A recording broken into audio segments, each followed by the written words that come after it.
Hi everybody, Miss Bridget here, coming to you from my shelter in place. We are all going through this experience separately but together. It's brand new for most of us, your child included, so we can do our part to help each other along the way. I will have some videos coming soon for my younger friends if you'd like to include that in your child's screen time allotment for the day.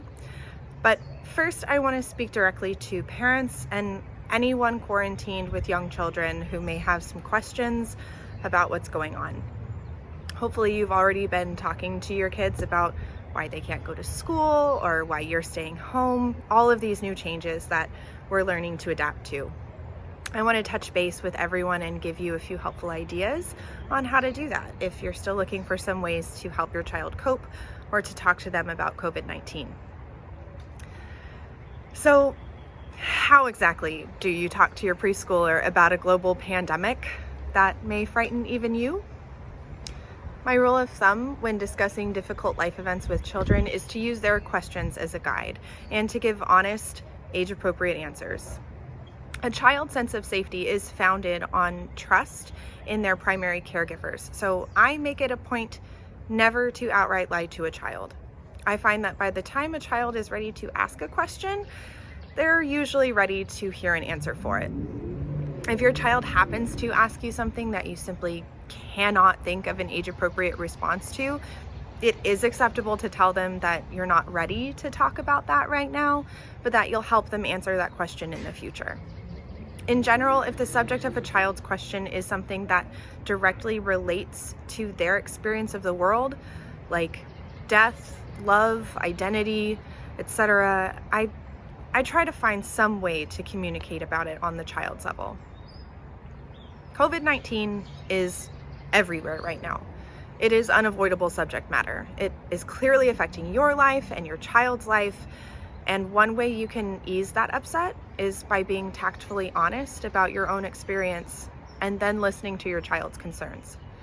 If your child is old enough to wash their own hands, they should already have a working knowledge of germs and illness.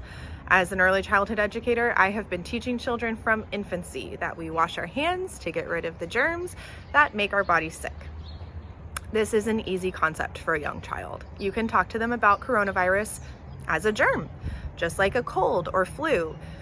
And you can then elaborate on why this germ is more of a concern than the flu, because it's a brand new germ that our bodies have never seen before. When you're sick, your body learns about the germs and then it knows how to get rid of it. Our bodies haven't had time to learn about this new germ yet, so a lot of people are getting sick very quickly. Many children already know that when they're sick, they can get their friends sick. That's why we stay home from school. You can tell them the adults are being extra careful with this new germ by encouraging everyone to stay home before they get sick, so there's less of a chance of getting their friends sick. You can help your child feel safer by discussing the differences and risks between young, healthy people like them and the more at-risk populations like the elderly and immunocompromised. You can say something like, people who are already sick or who are very old have bodies that aren't as strong as yours and have a harder time getting rid of the germs. We're staying home to protect them and show them how much we care. That's a really good way to frame it for the child so it empowers them as a helper and not as a victim. Now, if you are feeling anxious about the pandemic, it is okay to disclose that to your child. In fact, I recommend it. Children are very perceptive, and if they pick up on your emotional distress but you assure them that everything is fine, they may start to lose trust in you or in their own perceptiveness. Acknowledging the emotions you're having is an important step in helping them cope with their own. And you don't need to give every detail of your worries. You can just say that you're feeling anxious or worried about your elderly relatives, people not being able to work, or whatever general concerns you may have. Then talk to them about what you're doing to cope. You can say something like, I'm a little worried about my friend's job. I have a job that I can do from home, but they have a job that doesn't work the same way. I'm afraid if they can't work for a long time, they might have a hard time helping their family. I'm using some of my time to help them find other ways to help their family right now. I'm also spending some time just sitting with my worries and breathing about it. Breathing doesn't change the worry, but it helps my body feel better so I can think of other things. If you use other coping strategies like art or journaling, you can mention those too. Bear in mind that your child may not be able to journal yet, but they can still take advantage of other coping strategies. If you or your child is feeling afraid or anxious, you need to cope before you can talk through the fear. When our brains are focused on fight or flight, the executive functioning part of our brain, the prefrontal cortex, is inaccessible. And we're using only our brainstems or our lizard brain at that point. Coping with the fear allows us the time and space to gently return our bodies to stasis so that we can then access our executive functioning.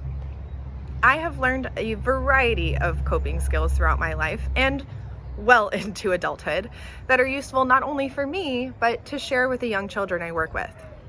Breathing is a big one, and it's a very simple place to start, but it has a huge impact. Deep breathing is a simple, mindful meditation practice that you can do with your kids. When I start a breathing practice with a child, I immediately adjust my own breath to be as slow and full as possible. As I talk through the practice, I use a softer, slower voice to set the mood.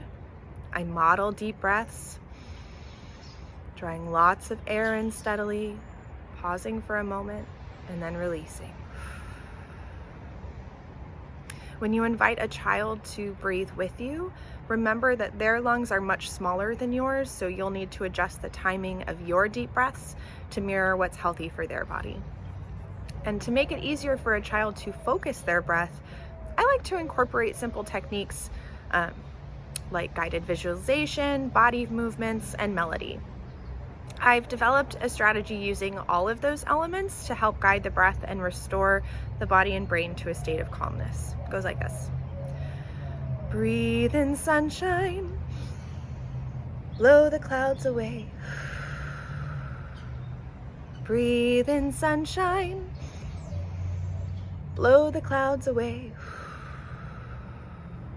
You use the sunshine imagery to feel warmth inside, and the clouds move the fears and worries out of your mind. The body movements help mirror what's going on in the diaphragm and guide the breath through the body. And the melody helps the child remember, and the scaling up and down go with the flow of the breath in and out. I repeat this at least 3 times or until the child begins to breathe deeply on their own. And if your child does not respond to some of these elements, feel free to omit them or adjust as needed. It can be just as effective with the body motions only or a different imagery. I've seen people use smell the roses, blow out the candle. And the melody may or may not help, so whatever works for you guys. Play around and see what's useful for you and your child. It can be a fun playtime activity to think of different ways to breathe together, and then you can use those techniques the next time your child needs help self-soothing. There are lots of other coping strategies available to you and your child: physical affection, nature exposure, singing, yoga, stretching, drawing, dramatic play, just to name a few. You can adjust the coping strategies to suit the situation, whether your child needs help soothing, distracting from invading thoughts, or time to process and reflect. Just remember, only when our bodies are safe and calm can we access the higher order thinking we need for language and problem solving, like the processing and reflecting portion. That's it for today. I hope this video was helpful to you and your family, and I am sending love to all of my friends affected by COVID-19. I hope to see you again soon. Bye for now.